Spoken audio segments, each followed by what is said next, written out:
global emissions will soon have to peak and then fall if we want to stabilize the concentration of greenhouse gases in the atmosphere.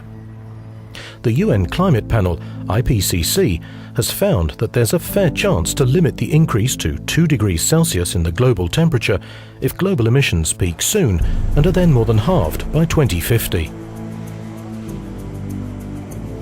The baseline shows the rise in emissions that will occur over time if nothing is done to stop it. To reach the 2 degrees Celsius goal, it's been proposed that developed countries reduce their emissions by 25 to 40% by 2020 compared to 1990 emission levels, while developing countries limit their emissions by 15 to 30% compared to the baseline.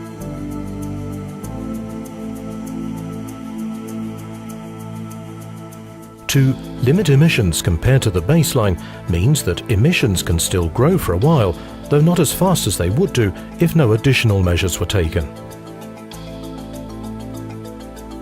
The Climate Convention distinguishes between Annex I countries, also called developed countries, and non-Annex I countries, also called developing countries.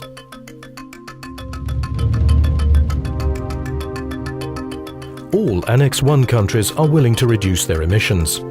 However, some find it unrealistic and not necessary to cut their emissions by 25 to 40% by 2020, while others think it's too risky to wait. The European Union says that the common target for all developed countries should be a 30% reduction. The United States, though, doesn't want to reduce by that much by 2020. They say that what counts is getting on a viable path between now and 2050. A somewhat steeper path in the latter period could make up for the slightly slower start. Most developed countries plan to make cuts in their emissions, but they also say that they'll only make big cuts if developing countries take on obligations too.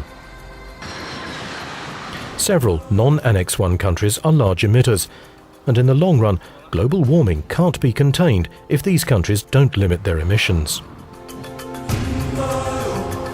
All non-Annex I countries say that developed countries must take the lead in emission reductions. They say that developed countries have the historical responsibility for global warming and the means to do something about it. Additionally, most non-Annex I countries are willing to limit their rise in emissions compared to the baseline, but not to make actual reductions by 2020. All countries agree that low-income countries need support in order to limit their emissions. Some non-Annex I countries have a substantial economic income and/or high emissions. So a major debate in the climate negotiations is whether these countries should take on bigger commitments in a new climate deal to limit emissions than other developing countries. Some argue that if they don't, it will be impossible to sufficiently limit global warming, even if targets are set high for Annex I countries. Others argue that it's unfair to treat these countries differently from developing countries in general. When discussing who should limit or reduce emissions and by how much, some prefer to consider the economic welfare of the country. Others prefer to consider the size of emissions. Others again say that both aspects should be taken into account. Emissions can be measured either per country or per person. Measured per country, several countries that are presently categorized as developing countries have very high emissions and therefore a significant impact on global warming.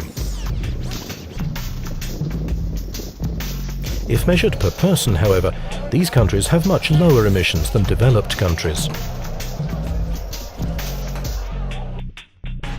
In China, emissions have been growing very rapidly. In fact, China is now responsible for producing more emissions than any other nation in the world. Although China's emissions will continue to rise, they plan to limit the rise by introducing new technology and by using energy more efficiently. Chinese companies producing batteries, electric vehicles, solar panels and wind turbines are growing rapidly. The Indian government says that priority goes to economic growth to end poverty, while shifting to cleaner sources led by solar energy. It's also said that India's emissions per person will never exceed those of rich nations. It's possible to reduce greenhouse gas emissions by minimizing the use of fossil fuels and making a transition of the energy system to low-carbon technologies. But it's also costly. The larger the cuts in emissions, the bigger the transition. Developed countries have the means to make the transition to low-carbon economies, and developing countries have the opportunity to choose new development paths, although they may need support. Economists and others discuss whether or not the initial costs associated with the transition will be of economic benefit in the long run. According to some economists, one should take into account that the actions to limit global warming will become easier to make in the future as technologies become cheaper and people become richer as a result of economic growth. According to others, the costs of inaction far exceed the costs of reducing emissions. The costs of damages will grow as global warming accelerates. And the costs of reducing emissions will be covered as new technologies become competitive. Until recently, politicians and economists in many countries have said that cutting emissions would harm their economy. Today, many say that the shift to a low-carbon economy would benefit their country.